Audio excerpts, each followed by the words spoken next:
Very good morning, Radiant, class 11. Student, in the last video we have already discussed about the source of document and as well as about the voucher. So source of document for the documentary evidence, and for the next when you are going to record the transaction. So firstly you are use the separate voucher that are prepared and printed by the name of the company or name of the business. So for the voucher is a place where the transaction are firstly recorded, that is already discussed in the last video. What is today? In the today types of voucher. So types of voucher means कितने type के voucher हो सकते हैं? Student, you can see vouchers. You have a definition about the voucher. एक businessman जो किसी भी particular business को चला रहा है, वो सबसे पहले जो भी छोटे छोटे कैश मेमो होते हैं या जो छोटे छोटे आपके बिल्स होते हैं उन सबको एक फाइल में लगा के रखता है. ठीक है, इस फाइल में लगाने के बाद ये चाहो तो आप सीधा इसको अकाउंटेंट को पोस्ट कर दो, भैया इस फाइल में से निकाल करके आप ट्रांजेक्शन्स को करो, तो काफ़ी प्रॉब्लम होती है. तो आप क्या करते हैं, इस पर्टिकुलर जो सोर्स ऑफ डॉक्यूमेंट है, जो बिल है, जो आपके पास कैश मेमो है, इसमें से सेपरेट वाउचर बना देते हैं. ठीक है, क्या बना देते हैं? वाउचर. और उस वाउचर के बेस पे आप जर्नल एंट्री को पास करते हैं. So voucher is a transaction where the transaction are firstly recorded. तो साइंटिफिक मेथड यही है कि आप पहले जो ट्रांजेक्शन को वाउचर में रिकॉर्ड करिए. How many types of voucher can be possible?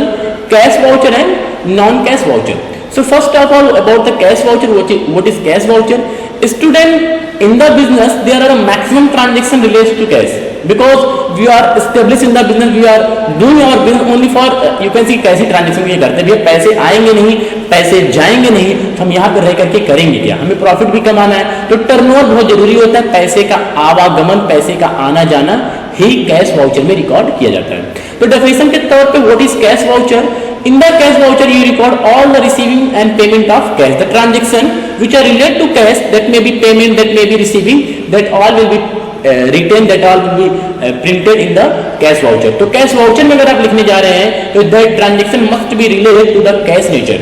And that cash nature, देखो कैश में दो ही काम हो सकता है, या तो कैश का आना या तो कैश का जाना. या तो आप पेमेंट कर सकते हो या तो आप रिसीविंग कर सकते हो. ठीक है, तो that is cash voucher. Cash voucher भी बेटा आपका कई टाइप का होता है. यहाँ आप देख सकते हैं debit voucher and credit voucher, you can say. ये देखिए, ये आपका डेबिट वाउचर, ये आपका क्रेडिट वाउचर. तो मैंने साफ साफ लिखा, you can see in your screen. पहले कैश वाउचर की बात की गई, तो cash voucher the voucher which are prepared by the businessman for the cash transaction.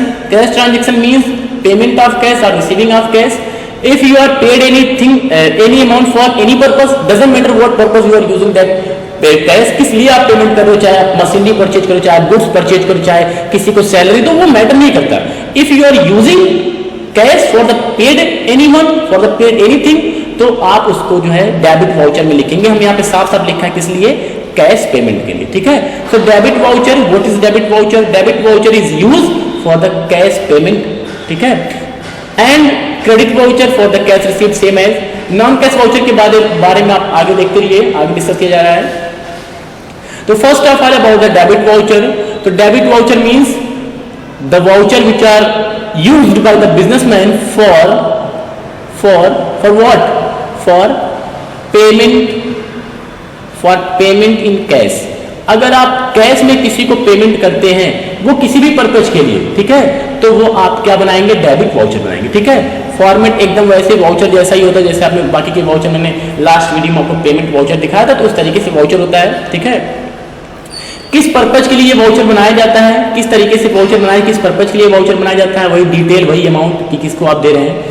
Voucher का पहला ऑब्जेक्टिव क्या है डेबिट वाउचर का? सबसे पहले कैश पेमेंट ऑफ एक्सपेंसेस. कितने एक्सपेंसेस हो सकते हैं बेटा, आप बताओ.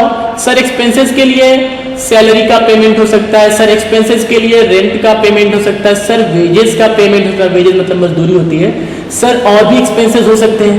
ठीक है, तो रेंट है, वेजेस है, सैलरी है, that expenses that you are paying in cash, that will be record in the debit voucher. ठीक है, सेकेंड, और किस लिए यूज करते हैं सर इसको? Cash payment. अगला है cash payment for purchase of fixed assets.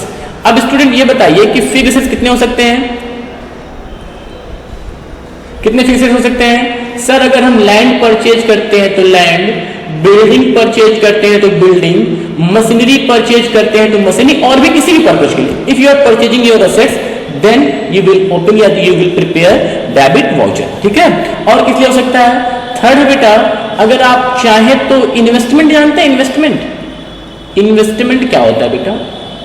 Sir हमारे पास जो हमारी गाड़ी कमाई होती है, जो हमारे पास इनकम का पैसा होता है, काफ़ी ज़्यादा पैसा जब हमारे पास हो जाता है तो हम इसमें से क्या करते हैं, उस पैसे में से हम करते हैं सेविंग। सेविंग का एक नेचर होता है कि जो पैसे हम सेव करके रखते हैं वो कभी भी इंक्रीज नहीं कर सकता, इसलिए हम सेविंग में से कुछ पैसा निकाल करके क्या कर देते हैं, इन्वेस्ट कर देते हैं। और इन्वेस्ट करने के बाद जो आप टर्मिनोलॉजी यूज करते हैं वो होता है इन्वेस्टमेंट। और इन्वेस्टमेंट का नेचर होता है कि उस पर कुछ ना कुछ आपको क्या मिलता है, ROI, मतलब रिटर्न ऑन इन्वेस्टमेंट, कुछ ना कुछ पैसा रिटर्न मिलता है। वो डिविडेंड के भी तौर पे हो सकता है या इंटरेस्ट के तौर पे, जितना भी परसेंट पे आपकी बात हुई है वो। But when you are going to purchase investment, when you are going to invest your money in anywhere, your cash is outflow, आपका कैश क्या हो जाएगा बेटा, आपका कैश चला जाएगा बिजनेस से। तो उस कैश में भी, क्योंकि आप पेमेंट की बात कर रहे हैं, पेमेंट की बात हटा करके अगर हम कह दें कि कैश के आउटफ्लो की बात हो रही है तो आप समझेंगे कि सर बात कर रहे हैं डेबिट वाउचर की, ठीक है। और किस पर्पज के लिए हो सकते हैं सर, ये तो तीसरा हो गया। 4 पॉइंट पर अगर हम बात करें तो हम किसको पेमेंट करते हैं, किसको पेमेंट करते हैं बेटा?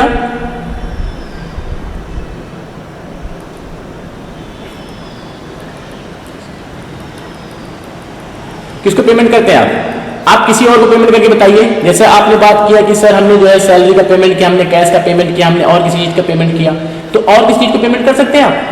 किसी इंसान को पेमेंट करके बताइए। आपने देखा होगा बेटा कि बिजनेस में होता है क्रेडिटर। कौन होता है? क्रेडिटर। तो क्रेडिटर को भी हम पेमेंट करते हैं। Who is creditor? When we are purchasing our goods on credit, जब हम सामान को उधार में परचेज करते हैं तो after some times we have to pay amount to him. अब ऐसा थोड़ी कि ले करके आप इसमें वो फोन किया मेरे पेमेंट पहुंचा दो, उनका कैसा पैसा, ऐसे थोड़ी चलता है बिजनेस। अगर एक बार कर लोगे तो फिर बिजनेस का मतलब ट्रस्ट होता है, ट्रस्ट पे आपको बिजनेस चलाना ही है। तो ये आपका है, क्रेडिटर को भी पेमेंट कर सकते हैं आप। इसके बाद एक और टर्मिनोलॉजी यूज होती है, आप कैश डिपॉजिट करते हैं, cash deposit into bank. Bank में जब आप पैसा डिपॉजिट करेंगे उस कंडीशन में भी आप क्या करेंगे, डेबिट वाउचर यूज करेंगे। चूंकि आपके पास पैसे हैं, आप इस पैसे में से आप गए बैंक और इस बैंक में SBI बैंक है, इस बैंक में ले जाकर के अपना 10,000 जमा कर दिए, तो ये बोला जाएगा कि यू विल, इस केस में आप जो है डेबिट वाउचर यूज कर सकते हैं या करते भी हैं, ठीक है। नेक्स्ट बात की जाए क्रेडिट वाउचर की, तो चूंकि वो पेमेंट की बात हो रही थी तो यहां अब बात होगी रिसीविंग की, ठीक है। Receipt in cash, if you are receive your amount in cash, ठीक है, then a businessman use credit voucher. Credit voucher is a voucher which is prepared at the time of receiving of the cash. Means outflow नहीं होना है, अब की बार होना है inflow. क्या होना बेटा? इनफ्लो होना है। अब की बार पैसे आने हैं, हमेशा जाएगा ही तो आएगा भी तो वो आपका यूज होगा क्रेडिट वाउचर। किस किस पर्पज के लिए आप क्रेडिट वाउचर यूज कर सकते हैं? सबसे पहला जो अमाउंट होगा, सबसे इंपॉर्टेंट आप कह सकते हैं कि सबसे पहले हमें जो पैसा मिलता है वो मिलता है सेल ऑफ गुड्स से। जितनी बार आप सेल ऑफ गुड्स करेंगे, लेकिन किसमें? कैश में। अगर उधार बेचेंगे तब क्रेडिट वाउचर नहीं यूज होगा, ये दिमाग में रखिएगा। Sale of goods on cash, credit voucher use कर सकते हैं। तीसरा आप क्या कर सकते हैं बेटा, आप चाहें तो पेमेंट या खुद भी रिसीव कर लीजिए। सपोज दैट कि आपने कर दिया कि सेल ऑफ फिक्स्ड असेट्स, जो आपके पास असेट्स था, फिक्स्ड असेट्स जो आपके पास असेट्स था, लैंड थी, बिल्डिंग था, मशीनरी था और टूल्स कोई था, अब वो यूज लायक नहीं था, that may be discarded, that may not be use in future, अब वो ज्यादा यूज नहीं किया जा सकता, तो आपने डिसीजन लिया इसको बेच दिया जाए। जब बेचेंगे तो खैरात तो बांटने बैठे नहीं है, कुछ ना कुछ आपके पास क्या आएगा, पैसा आएगा, और जब आप पैसा पाएंगे तो वो आप क्रेडिट वाउचर बना सकते हैं, क्योंकि पैसा अगर आएगा, रिसीविंग होगी, तो आप क्रेडिट वाउचर जो है वो बना सकते हैं। ये दूसरा पॉइंट था बेटा। ये तीसरा पॉइंट आप देख सकते हैं, वहां एक वर्ड अभी आपने यूज किया क्रेडिटर के लिए, यहां यूज करेंगे डेटर के लिए। Amount received by debtor. अब ये डेटर क्या होता है? कुछ लोग बी को डेबिटर पढ़ते हैं, डेबिटर नहीं बेटा, बी साइलेंट है, डेटर। अरे डेटर क्या होता है बेटा? जब आप सामान को उधार में सेल करते हो, तो जिसको उधार में सेल करते हो उसको आप क्या कहते हैं? सर इसको हम कहते हैं कस्टमर। तो कस्टमर नहीं बल्कि अपने यहाँ इसी को बोलते हैं डेटर। तो जिसको उधार में बेच दिया वो आपके रिलेटिव थोड़ी है, कोई मौसा या मौसी थोड़ी लग रहे हैं आपके कि भैया ले जाओ और सामान का पैसा मत देना, ऐसा कुछ नहीं है। आप कहेंगे कि भैया ऐसा है कि आप कुछ दिन बाद, 1-2 दिन बाद, 3-4 दिन बाद, 1 हफ्ते बाद आप हमें पेमेंट कर दीजिएगा। जब वो डेटर पैसे लेकर के आएगा और आप पैसे को गिन करके रखेंगे तो उस केस में आप क्रेडिट वाउचर जो है वो बना सकते हैं। और भी सोचिएगा एग्जाम्पल क्या हो सकता है कैश के रिसीविंग का। नेक्स्ट स्लाइड में देखिए बेटा, नॉन कैश वाउचर है transfer voucher. Transfer voucher will use only for the credit nature transaction. उधार, ये देखिए उधार के ही केस में आप ट्रांसफर वाउचर बनाएंगे। कौन सा वाउचर? Transfer voucher. जब बेटा मैं अच्छा, इसका नाम ट्रांसफर वाउचर क्यों पड़ा? ट्रांसफर वाउचर इसलिए पड़ा क्योंकि इस केस में गुड्स या चीजें आएंगी जाएंगी, सब कुछ होगा, लेकिन कैश जो है वो स्थिर रहेगा, कैश कांस्टेंट रहेगा। क्या ऐसा एग्जांपल है जिसमें सामान आए जाए लेकिन कैश स्थिर रहे? सर बिल्कुल है, उधार का ट्रांजेक्शन। आप क्रेडिट परचेज करिए, देखिए पहला पॉइंट क्या लिख लेते हैं? पहला पॉइंट हम लिख लेते हैं goods purchase on credit. Sorry, goods purchase on credit, आप उधार में सामान परचेज कर लीजिए। दूसरा, गुड्स सेल ऑन क्रेडिट, आप उधार में सामान सेल कर दीजिए। और क्या हो सकता है? परचेज इन्वेस्टमेंट ऑन क्रेडिट, अपनी क्रेडिट पे इन्वेस्टमेंट परचेज कर लिए। Purchase investment on credit, investment on credit उधार में ही होता है। उधार का मतलब पता है क्या होता है बेटा? उधार का मतलब होता है ट्रस्ट। एक बिजनेस में उधार पे ही चीजें जो चलती, कितना भी कोई कह ले कि आपने देखा हुआ लगा रहता है लोगों को उधार से क्षमा करिए या उधार नहीं दे पाएंगे, लेकिन उधार चलता है, क्रेडिट चलता है, ठीक है। इसके बाद डेप्रिसिएशन, आप डेप्रिसिएशन चार्ज करते हैं बेटा?